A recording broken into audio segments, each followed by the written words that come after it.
All right, let's go to the next question, which would be number 5. Please explain John 11, verses 25 and 26, how the first person became dead, but believed, and the second person, being a believer, never dies. Thanks. All right, John chapter 11.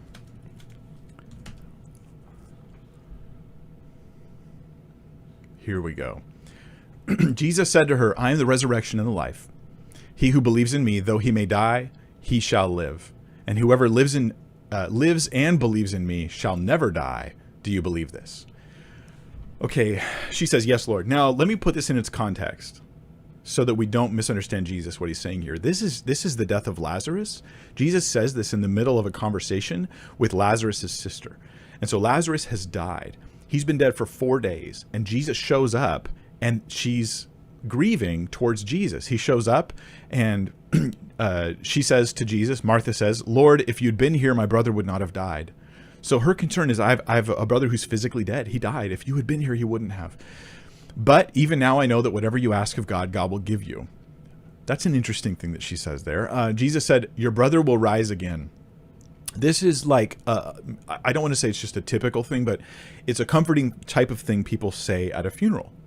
Hey, you'll see them again. I know I'll see them again one day. They will, but it's interesting because Jesus' focus isn't just you will see him in heaven, but he will rise again. And I think, as a side note, you guys, the Christian focus is not just going to heaven. It's about the resurrection and the new life that we have, the eternal physical, even different bodies, but physical life that we live, different kinds of bodies. Side note. Then Martha says in response, hey, your brother's going to rise again. She goes, I know that he'll rise again in the resurrection at the last day. So she's thinking Jesus is talking about like a distant future time. Jesus now uses this moment, and he's been planning this. We know because he told his disciples that this moment was going to be something to help them believe in him, because he was anticipating raising Lazarus. So she says, oh, I know he'll die. He'll rise again in the last day. And Jesus said to her, I am the resurrection and the life. Now, imagine this, Jesus saying this. If he's not God with us, what a statement to make. I'm the resurrection and the life. Like, either it's hugely arrogant or it's just true. There's no real middle ground there. But he is the resurrection and the life. And that's because our resurrection's through him. He who believes in me, though he may die, he shall live. Okay, so there's a death, but you're going to live. And whoever lives and believes in me shall never die. Do you believe this? She says yes, and then he raises Lazarus from the dead. Okay, now let me now answer your question after all that context. You're like, hey, there's like 2 people here. The first person, they became dead but believed, and the second person, being a believer, never dies. Like, how does this work? I think this might be describing the same person.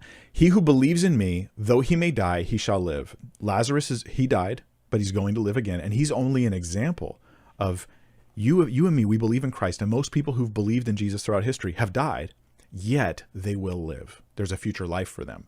And guess what? And whoever lives and believes in me shall never die. You could take this one of 2 ways. Either there's a sense in which I never die, because even though this body dies, I go to be with Christ. So I haven't really died. In the true consequences of death, I'm not going to feel. So in that sense, I never die. Or you could view it another way.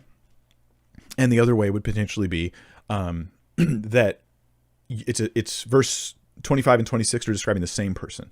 You believe in Jesus, you die, yet you will live. So there's a resurrection coming. And when you resurrect, whoever lives, right, he shall live. That's a resurrection. Whoever lives, whoever's resurrected, they will never die.